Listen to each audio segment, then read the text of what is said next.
Cordial saludo. Les habla Antonio Fajardo Rico, estudiante de la Universidad Nacional Abierta y a Distancia UNAD, CEAD Florencia. Soy estudiante de la especialización en gestión de proyectos y en este momento estamos desarrollando este video para la asignatura de gestión de los stakeholders. Entonces vamos a hacer la evaluación final de las unidades 1, 2 y 3.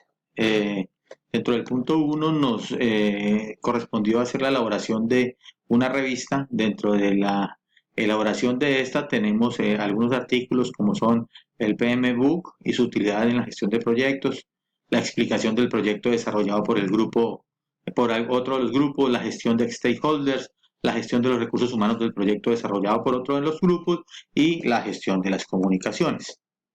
Dentro del punto 12 tuvimos la elaboración de preguntas y respuestas por los integrantes del equipo de proyecto, y dentro de estas tenemos una de las preguntas que es ¿cuáles son los tipos de comunicación que utilizan los expertos?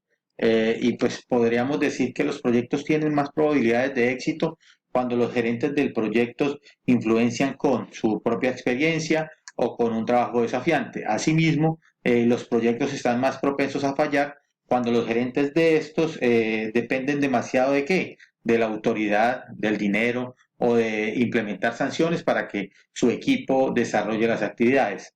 Dentro de la gestión de las comunicaciones tenemos una pregunta como es, ¿cuáles son los tipos de comunicación que utilizan los expertos? Aquí encontramos que el tipo de comunicación que utilizan los expertos es la comunicación interactiva, que incluye reuniones, llamadas telefónicas, comunicación tipo push y pull, que incluye informes, correos electrónicos y sitios web. Luego nos correspondió el caso de la Torre Petronas de Malasia, donde se tenía que dar el juicio de los expertos. Entonces, aquí tenemos que se tenía que dar el punto de vista del líder del proyecto, del abogado representante de los trabajadores, del socio que impide la construcción de un puente, del socio que está a favor de la construcción y del gobierno. Nos encontramos que la postura del líder del proyecto va hacia el punto de que, si bien es cierto, el director junto con su grupo de trabajo son los encargados a la hora de planear un proyecto, se debe tener en cuenta planes de contingencia y posibles riesgos desde el inicio del proyecto hasta su finalización.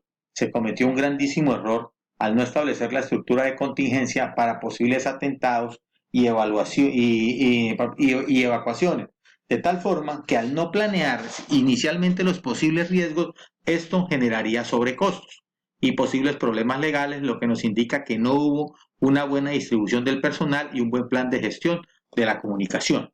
Asimismo, el abogado representante de los trabajadores nos dice que la familia de los obreros fallecidos en el accidente de la grúa consideran que el avance arquitectónico, económico y turístico que representan las Torres Patronas es de gran relevancia pues para Malasia, que era el caso que teníamos. No obstante, es menester señalar que la responsabilidad civil derivada de la contingencia que causó los decesos del accidente de la grúa no puede ser soportada únicamente por el patrimonio de las familias afectadas directamente, sino que los constructores del proyecto arquitectónico deben acudir en virtud del principio de solidaridad a cubrir los daños que han recibido otras familias.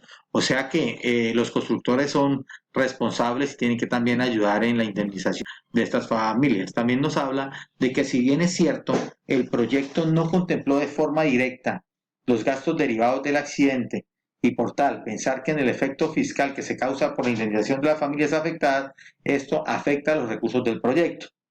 No es menos cierto que el equipo del proyecto debió contemplar estas u otras posibles contingencias, y para ello debió tomar los seguros que hoy puedan cubrir las demandas concretas de las familias de los trabajadores fallecidos. Luego, ¿esto qué nos quiere decir? Que las familias reclaman de la compañía constructora una indemnización que les permita cubrir los daños derivados del accidente de la grúa, los cuales serán de tipo material, por el cese del aporte económico que los trabajadores representaban en su familia, y de tipo moral por el daño a la vida en comunidad y el dolor que causa la pérdida de estos seres amados para sus familias. Asimismo, nos encontramos con el juicio o la postura del socio que impide la construcción de un puente entre las dos torres. el socio que dice que al realizar la construcción del puente se generarían sobrecostos, lo cual amenazaría la viabilidad general del proyecto. Pues es claro que no estaba contemplado dentro del presupuesto inicial y esto generaría unos sobrecostos al proyecto y lo haría inviable en cierta forma. Asimismo, el capital invertido debe reflejarse en rentabilidad y ganancias. Al presentarse una contingencia de este tipo, no es viable ni financieramente porque se tiene que asumir un sobrecosto muy alto. Además de esto, no se tuvo en cuenta las primeras fases del proyecto en las que debe hacer un buen trabajo de diseño y formulación para evitar inconvenientes durante la ejecución. Por esta razón, se debe reformular el proyecto, identificar nuevamente las áreas subestimadas, lo que no se ha tenido en cuenta, calcular los costos, evaluar y ahí sí, tomar la decisión si es factible o no para continuar con esta iniciativa. Asimismo, la postura del socio que está a favor de la construcción nos dice que la seguridad y el cuidado por la vida, ante todo, el puente aéreo no solo hará de las torres Petronas más altos y elegantes del mundo, sino también uno de los edificios más seguros del mundo, pues garantizará la evacuación de las personas en caso de que una de las torres fuera afectada por un incendio o atentado terrorista. Para el problema de los sobrecostos que la construcción de este puente pueda generar, se deberán hacer ajustes de diseño en otras áreas que compensen el costo del puente. Es mirar por dónde se recupera esa inversión. Además, al unir las dos torres con un puente, se hará funcionar los dos edificios como uno solo y que el uno sirva de ruta de evacuación del otro, lo cual reducirá las escaleras de emergencia a la mitad. La postura del gobierno nos habla de que la función del gobierno es generar bienestar a los ciudadanos y en la opinión de ellos dicen que fue acertado en el sentido de fortalecer las políticas de construcción, puesto que una edificación como las Torres Petronas, cuya altura alcanza casi los 451.9 metros, es decir, casi medio kilómetro, debe garantizar la seguridad de sus ocupantes, ya que por su imponencia y majestuosidad es sin duda un destino turístico de esta nación. Por consiguiente, se convierte en un posible atractivo para el terrorismo. Asimismo, ante la eventualidad de un accidente o movimiento telúrico u otro incidente, las torres por su diseño inicial no garantizaban una evacuación rápida. Por lo tanto, la decisión de imponer estructuras de contingencia para todas las construcciones de este tipo fue acertada, ya que esta decisión buscaba garantizar el bienestar general sobre el particular.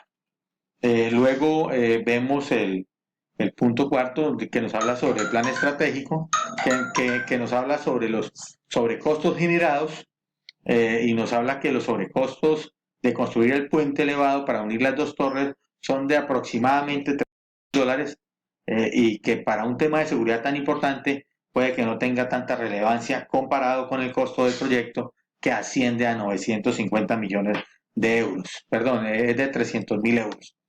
Para compensar estos sobrecostos, por el puente se plantea realizar ajustes de diseño en otras áreas, como por ejemplo al unir las dos torres con un puente se hace funcionar los dos edificios como uno solo y se dejaría uno como punto de evacuación del otro, lo que reduciría en cierta forma eh, el alcance esperado. Asimismo, encontramos que la calidad del proyecto no se vería afectada debido a que esta modificación, ¿qué buscaría? Buscaría pues la seguridad y estabilidad a futuro de las torres.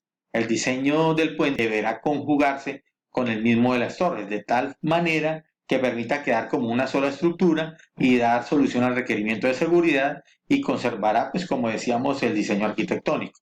En cuanto a tiempo, pues nos encontramos que para no afectar ni atrasar el proyecto, se abrirá un frente de trabajo independiente de los demás, de tal manera que el plan de trabajo establecido para la construcción de las torres no se vea afectado. Los tiempos que se tenía para la ejecución del mismo no se ve afectado y pues que la construcción de las torres no se verá interrumpida por la inclusión de un puente. En cuanto a las comunicaciones serán el punto clave del proyecto, donde se incluirán los informes de avance en ejecución de la obra en construcción del puente. Esto lo realizará el gerente.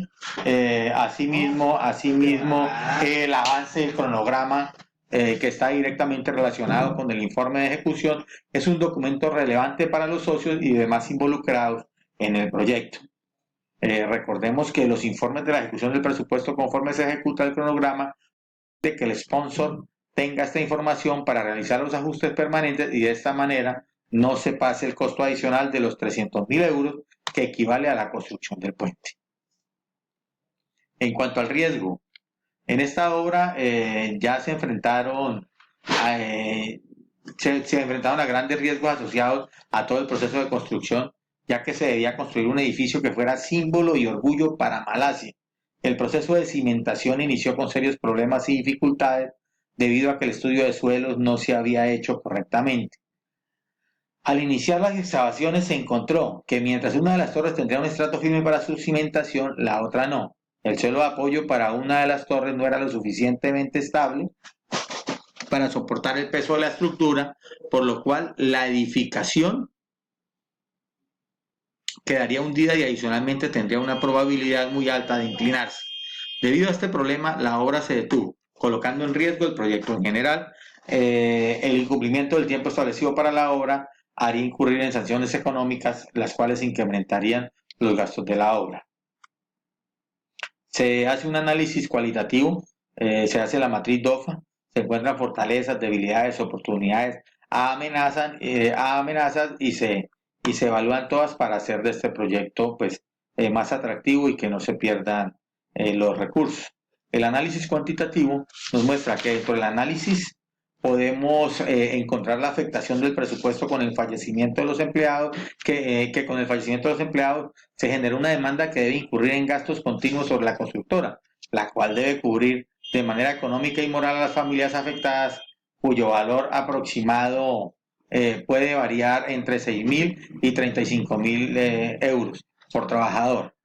También es cierto que el incidente hizo un llamado de atención al gobierno y a la constructora del proyecto de las torres frente a la seguridad de las personas, y esto obligó a la constructora a desarrollar el proyecto del puente pasadizo, generando un sobrecosto de 300.000 euros. Por otro lado, el tiempo que incide en la realización del puente y el paro de las labores comunes en las torres puede significar gastos numerosos sobre el estado del proyecto.